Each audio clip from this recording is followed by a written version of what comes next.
including the transfer of 5.6 million from the OSEC to the Foreign Service Institute to provide comprehensive health insurance for the personnel and their dependents, alongside realignments for maintenance and operating expenses to personnel services for the creation of additional plantilla and contractual positions, increases in living quarters and overseas allowances, and other benefits, as well as higher capital outlay appropriations. Meanwhile, the Senate proposes a total budget of 29.837 billion for the DFA, an increase of 29 million over the NEP and GAB levels, composed of the following: 20 million for the Office of Cultural Diplomacy, as suggested by Senator Lauren Legarda, to support the Philippine Studies Program, and 9 million or 3 million each also from Senator Legarda, Philippine Embassy in Berlin, Consulate in Frankfurt, Embassy in London to augment their MOOE.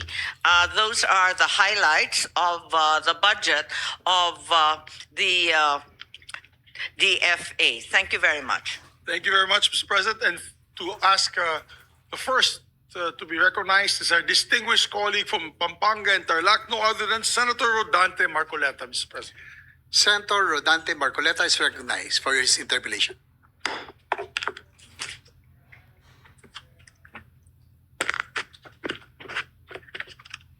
Maraming salamat po, Mr. President.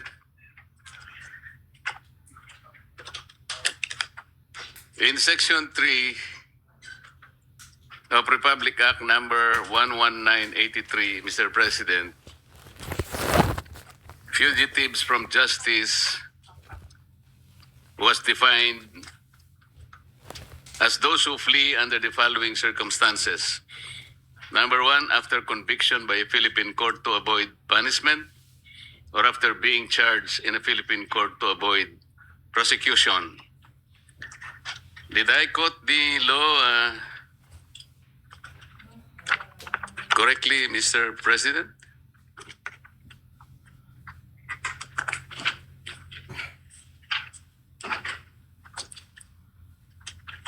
Mr. President, if I may respond, Majority Leader. Okay. Yes, to proceed, we are familiar with Section 10B of RA 11983, and the grounds for a passport's cancellation are well laid out, as mentioned by the gentleman from Tarlac. And Mr. President, under Section 10, I think cancellation of passport was also mentioned. Yes, and there are circumstances, I think 5 circumstances under which a passport can be cancelled. Will that be correct? Yes, Mr. that President? is correct. Upon court order, when there's a conviction, upon court order as a fugitive from justice, a suspected terrorist, or when it was fraudulently acquired or returned to DFA by other government offices. Upon orders of the court, when the holder is a fugitive from justice, is one of those circumstances, Mr. President. Yes, that is correct. That's the second circumstance in the aforementioned section. On what ground will the case of Saldico, Mr. President, fall under these provisions? Does the DFA, for example, consider him as fugitive from justice within the meaning of Section 3, Paragraph J? That is someone who fled after being charged in court to avoid prosecution. Yes, in theory, it would appear that the former congressman's case would fall squarely under this. However, the DFA explains that they are not yet in receipt of any such court order. Whereas, in fact, in the case of Attorney Harry Roque, as well as Cassandra Ong and the others involved in Pogo, an omnibus resolution issued by already received by the DFA, and hence it has canceled the passports of 5 individuals involved in that case. Mr. President, considering the magnitude of Mr. Saldico's expose, He mentioned personages even in the higher echelon of government.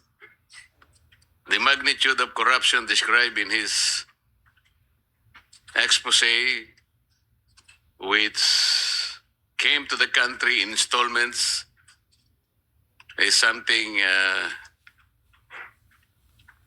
I think it is mind-boggling. So if the passport of Saldico is eventually cancelled, Mr. President, and is brought to justice, what is the participation of the DFA in ensuring the safety of Saldico right from the cancellation of his passport, considering that there will be trillion of reasons why, if I may say so? Yes, it is clear to the Secretary that the safe passage and entry of Mr. Ko is beyond their jurisdiction. All they can do is act on the receipt of a court order, verify and evaluate said court order, issue the cancellation, notify the passport holder, and thereafter update all official databases that Mr. Ko is no longer a holder of a valid Philippine passport. As to his safety upon arrival in the Philippines, assuming that he does come back home, I think other authorities, such as perhaps the police as well as the DOJ, would have to take over po. So that makes the obligation and the duty of the DFA very, very easy. Just to cancel the passport, just like that. And leave it to the police authorities to take care of Saldico. That is their understanding that upon the issuance of a cancellation directive and the passport being canceled within all DFA systems, they must notify the individual officially, and the holder may then appeal if the cancellation is administrative and not criminal, which is what it appears to be in this case. They may appeal to the DFA secretary. That seems to be the full extent of the DFA's function. Let's say the passport of Saldico is cancelled today. And from today until he is transported or deported to the country, nobody will assist him wherever he is now. So the short span, I think, is very important. Upon the cancellation of passport, what will or what are the precautionary measures, or what are the things that the DFA might do in order to protect him while he's being transported to the country? Because even on that particular point in time, his life will be already in danger. Yes, that's correct. Certainly a high-risk individual like the former congressman would require assistance. And being a Filipino citizen, the DFA is fully aware that we will have to notify foreign posts to extend as much assistance as they should to any other Filipino national. And the local authorities in that foreign post, even the local authorities here in the Philippines, to guarantee his safe passage until he comes home. By declaring the safe passage of a person like Saldico is one. But doing something in order that that declaration or that statement will find reality is another. Halimbawa po, the former president of the Philippines was arrested, temporarily confined in a military ano na yun, Villamor Air Base. And he was eventually turned over to the Netherlands, halfway around the planet. If the DFA is concerned about the citizens' right, paano nangyari yun? But that is a question later. I am only trying to cite this one kasi sinasabi natin, you can make all the precautionary measures, all the protective measures you can think in the world. Tarlac. So, pwede bang malaman namin ng may konting detalye ba tayo na mapangahawakan like ano po ang ginagawa nyo usually sa ganitong sitwasyon? Ito lang siguro ang sitwasyon na very, very novel. Why? Saldico is not now an ordinary fugitive. He happened to be the key to the unlocking of all these anomalies, the bigger anomalies associated with our flood control projects. This is, I think, the biggest anomaly in the history of our country. So hindi lang po ganun nasasabihin natin, inalis po natin yung, na-cancel na po yung passport ba? Pero, ano po talaga ang gagawin? Bigyan nyo nga kami ng halimbawa. Kung ano yung mga precautionary measures just to make him, halimbawa, hindi lang yung ordinary diligence or ordinary protections you have in mind because we need to hear him. Marami siyang sinabi. And I think the Filipino people are waiting na ma-process natin lahat yung kanyang sinabi. Especially the personalities behind his expose. Alam natin, napakaraming taong interesado sa kanya. Yung mga taong binanggit niya. At hindi po pangkaraniwang tao yung mga yun. So hindi lamang po administrative na parang ganun lang kasimple. So we can now cancel the passport of Saldico. If you understand, Mr. President. That's right.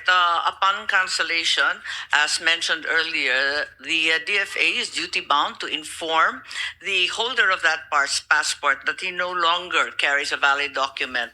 And thereafter, as they would for any other Filipino citizen, they must, to the extent of their office, be able to guarantee safe passage. Tulad nga ng sinabi ninyo, kakaibang testigo at passport holder si Saldico. At kinakailangan yung safe passage nga niya magarantiya. So unang-una, yung mga foreign posts sa kanyang pinanggalingan, kung Portugal man yan o Japan o kung saan man siya, sasabihan natin yung mga Philippine Embassy at konsulado doon. Ganon din yung konsulado doon, kinakailangan timbrehan din yung kapulisan at yung iba pang law enforcement agencies doon sa foreign country na yon.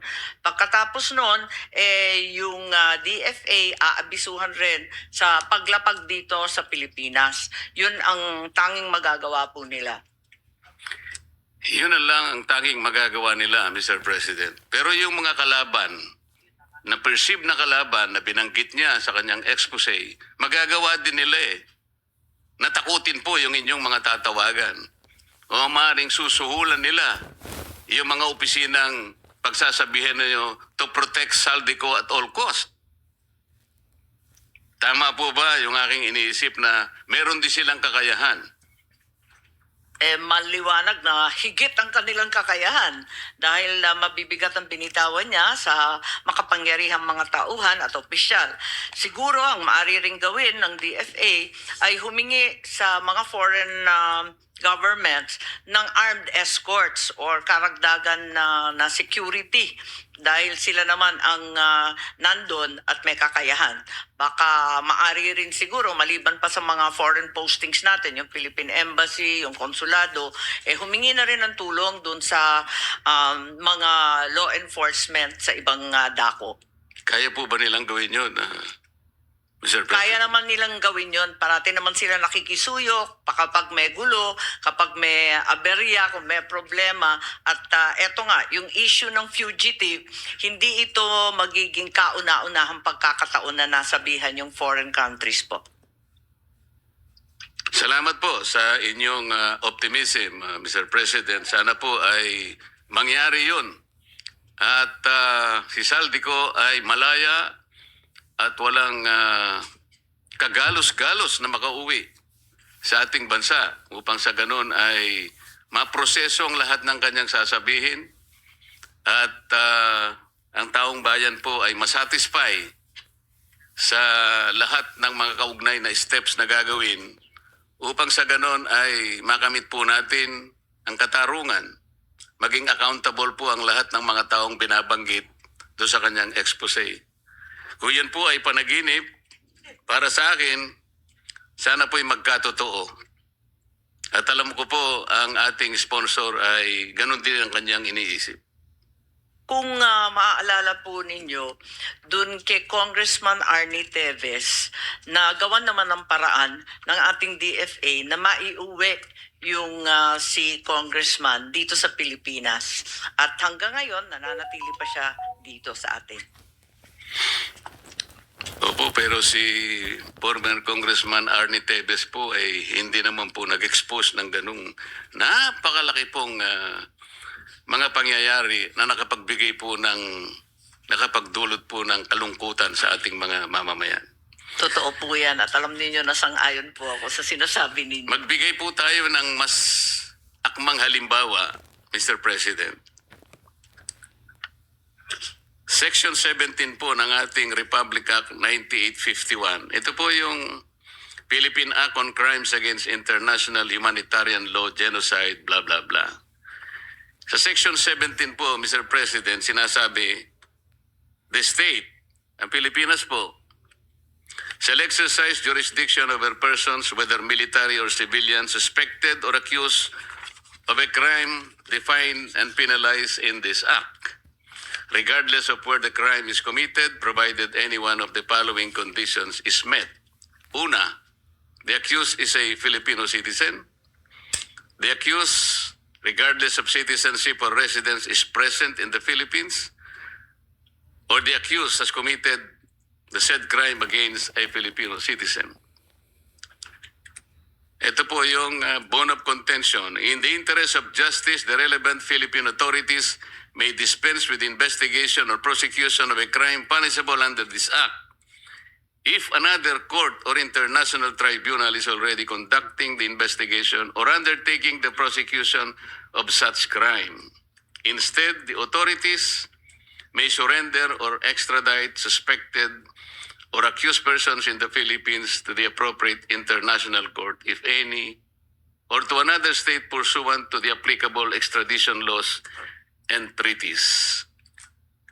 Mr. President, anong bahagi po nung binasa ko ang nag-apply kay former President Rodrigo Duterte? Kapakiwari ko po, wala. Ngunit, ang pagkasabi nung dating DOJ Secretary Remulla na ito ang nagbibigay daan para sa pag-aresto, sa kidnap at sa extraordinary rendition ni President PRRD without any warrant of arrest or any order issued by a Philippine court. So, in my opinion po, and clearly from the transcript of the investigation conducted by this body, then Secretary Remulla appeared to be of the stance that an administrative arrest can be done under the word surrender. This is a case of first impression. There is nothing in our laws that convinces me that this is the case, and because of that, I filed a case against him for usurpation of judicial functions, arbitrary detention, grave threats, grave misconduct, conduct prejudicial to the best interest of the service, at the Ombudsman, who almost instantly dismissed it. It's now pending in the Supreme Court with certiorari and other cases. What is the participation, if any, Mr. President, of the Department of Foreign Affairs in the entire exercise? Because the discussion has been whether this is extradition or surrender, the primordial question would be whether there exists a bilateral extradition treaty between the foreign state and the Philippines, such that it allows a request for extradition. So what was the position taken by the DFA? Did the DFA lift its finger in the entire process, like advising an agency or a person or any office from undertaking the whole exercise considering our jurisdiction?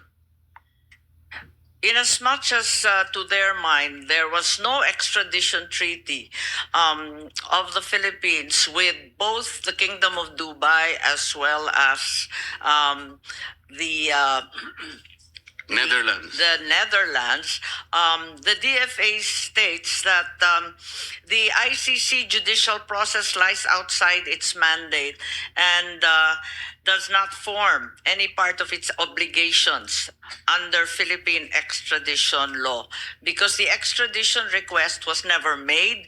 There is no extradition treaty, hence it's outside of the ambit of foreign policy.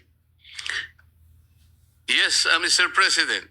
The law says surrender or extradite. There is no extradition treaty existing between our country and Netherlands. And there is also any other treaty na applicable dito kasi kung hindi po ako nagkakamali, 2 taon na po tayong nag-withdraw sa Rome Statute. Even that one, they cannot benefit from that. So what is the difference really between surrender and extradition? Except for the spelling. To my mind, surrender is unclear because there is no well delineated definition or process in our laws. Extradition, on the other hand, is fairly clear cut.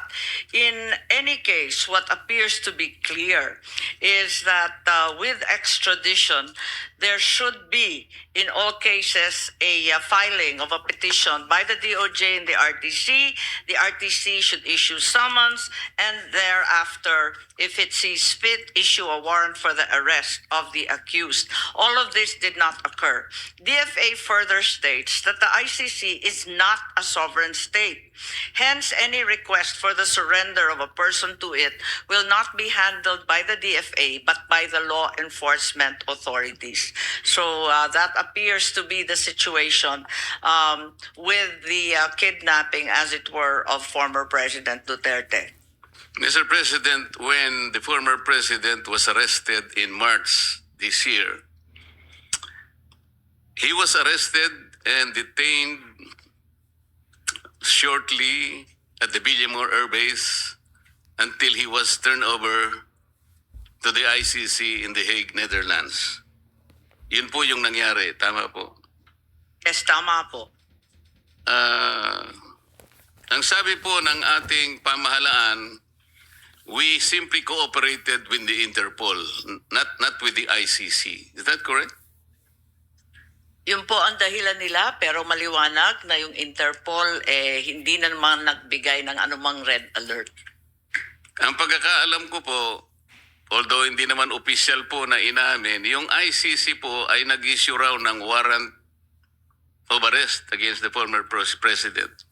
Tama, wala po, kundi simpleng diffusion notice lang po ang pinamigay. Na napakaliwanag dun sa diffusion notice na kinakailangan ng warrant of arrest na manggagaling sa mga authorized court. But Mr. President, may hawak nga po silang kopya ng warrant of arrest pero wala po sa papel. Nandun lamang sa cellphone ni General Torre at the time. Tama. Yun din ang sinabi. Yun din ang salaysay ni General Torre na pinakita daw niya sa cellphone at lumipas ang ilang oras bago binigyan ng maayos at hard copy, ika nga. Kung Interpol po ang pinagbigyan ng ICC and the Interpol is the one to serve the warrant of arrest to the former president, which office is the local counterpart of Interpol in this country, Mr. President?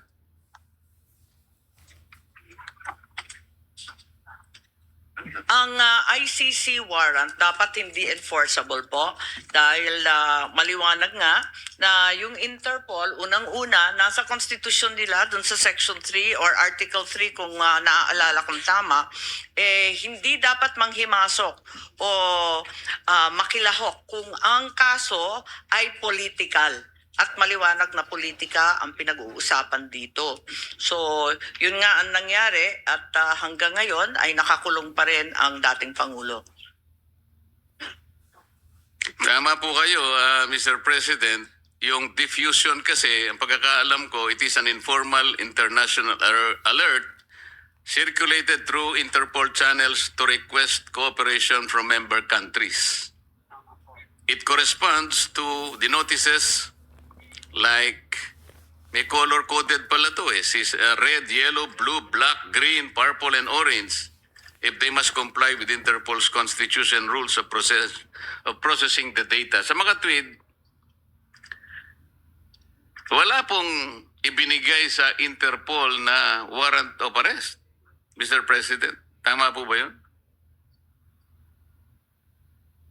Ang sumunod ay yung ICC warrant of arrest matapos yung Interpol.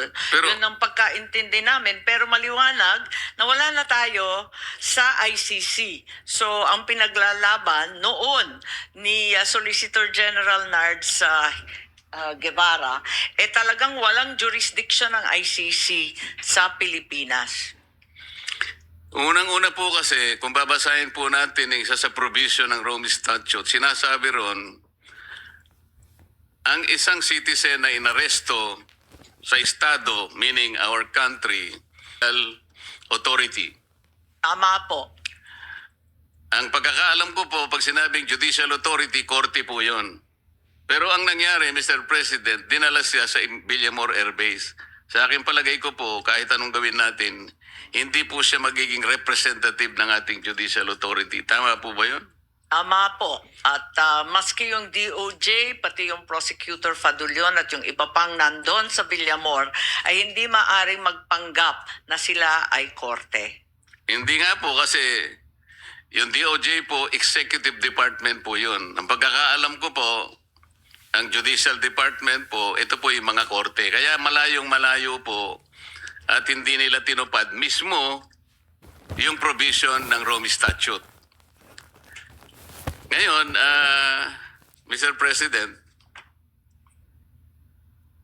ang tinatanong ko po kanina, kung yung Interpol ay wala sang kopya ng warrant of arrest, paano po nagkaroon ng warrant of arrest si General Torre para siyang mag-serve sa dating Pangulo? Saan po galing mismo yung warrant of arrest?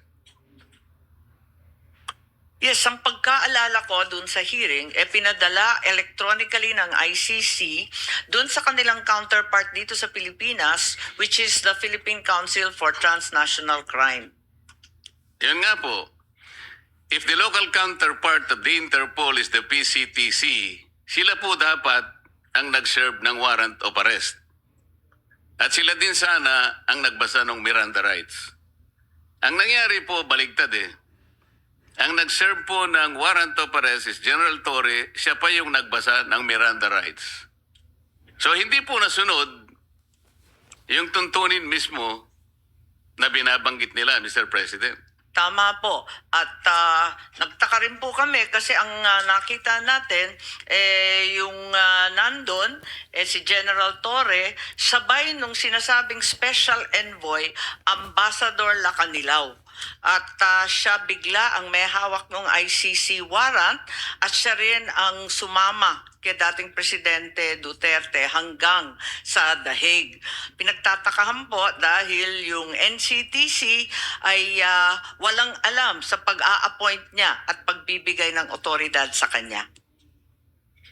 So sa mga tweet po, maski na sa ating local jurisdiction, Mr. President, yung pong mga sabina o mga court order, lahat po ng order ng korte, ang sheriff po ang nagdadala. Nagpapatulong lang siya sa pulis kung kinakailangan, pero hindi po pwedeng mawala yung sheriff.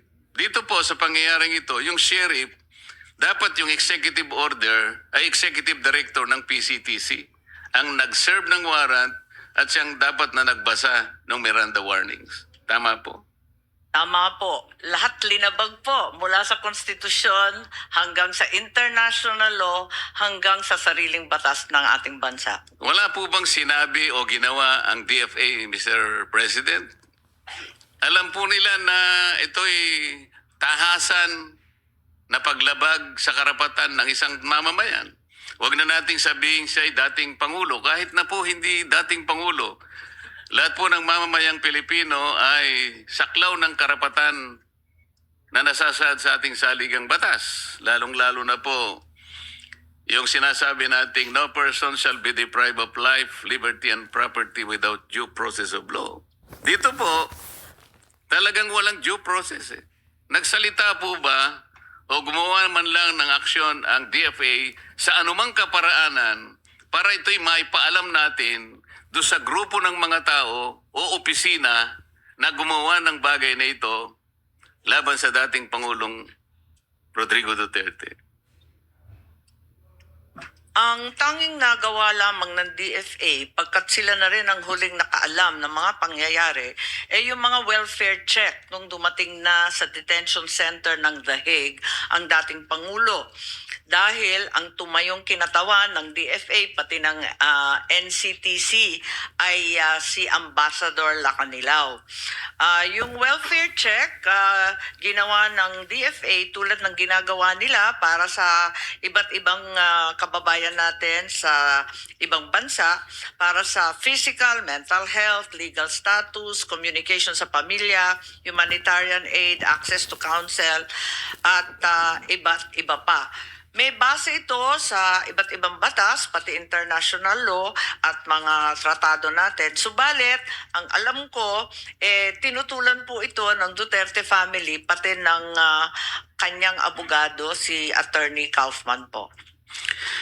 Yung po binabanggit ninyo, Mr. President, ay pagkatapos na ng pangyayari. Ang sinasabi ko, yung habang nangyayari, while the process is ongoing, ano po yung ginawa kung meron man? Ano ang sinabi kung meron man ng DFA dito sa ongoing and developing story? May kaugnayan nga po sa dating Pangulo mula sa kanyang pagkaka-aresto and brief detention in the Villamor Air Base until his eventual turnover to the Hague, Netherlands.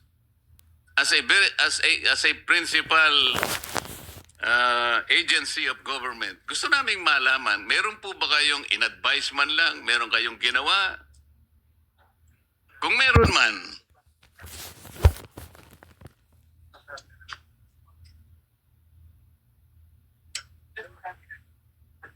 Yes, sa pakikinig ko sa DFA, hindi nila nabalitaan itong mga pangyayari, kundi tulad natin, nakatutok lamang sa telebisyon at sa radyo hanggat tapos na ang lahat.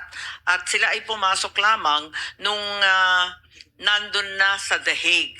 At eto nga, sinubukan nga bantayan ni Ambassador Malay doon sa The Hague, Malaya, para sa mga welfare check na gagawin. tama po ba yung narinig ko, Mr. President? Hindi po nalalaman ng DFA ang nangyayari? Wala po Noong silang, araw na yun? wala daw silang alam. Tinanong ko, pati yung Dubai, hindi rin nila nalaman. At yung tropa daw sa Dubai, hindi rin sinabihan. Ganon din sa paglapag sa The Hague. Kahit na po yung mga grade 1 pupils po, alam po nila yung nangyayari noong araw na yun. Bakit po ang DFA wala pong nalalaman sa nangyayari? Sa kaganapan. Totoo po bang wala kayong alam? O may nalalaman kayo, ayaw nyo lang makialam, natatakot kayo, nag-aatubili kayo, nag-aalala kayo? Kasi kung ganun po ang ating behavior, hindi po tayo nakagaganap ng tungkuling inaasahan sa atin ng ating mga mamamayan. Ang Department of Foreign Affairs po may malaki ang kinalaman dyan sapagkat magta-transport kayo, magta-turn over kayo ng isang mamamayang Pilipino, nagkataon na dating Pangulo ng Republika ng Pilipinas, wala kayong nalalaman, hindi nyo alam ang nangyayari. Paano maniniwala ang tao sa inyo, Mr. President? Siguro hindi tama yung unang sinabi kong hindi nalalaman kasi tulad nga ng sinabi, nakikita naman sa telebisyon at sa radyo. Subalit, sila ay nanonood lamang pagkat ang totoo, linihim ang mga pangyayari ito. Di ba po, binanggit ni Secretary John Vic Remulla na ito ay group effort. ng iilang katao lamang.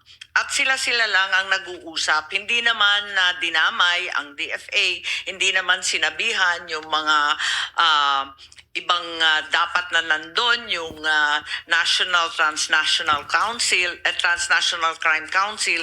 Hindi naman sila sinabihan eh. Iilan lang talaga ang napiling nandun. Nakakatuwa pa nga dahil yung Villamor, kung tutuusin, talagang Air Force facility. Pero ang nag-take over yung PNP at naging caterer na lamang yung Air Force. Hindi rin daw nila alam. Sana ay magkaroon kayo ng magic, Mr. President. Mapaniwala ninyo ko doon sa ganong kababaw na pangangatwiran na talagang hindi nila alam.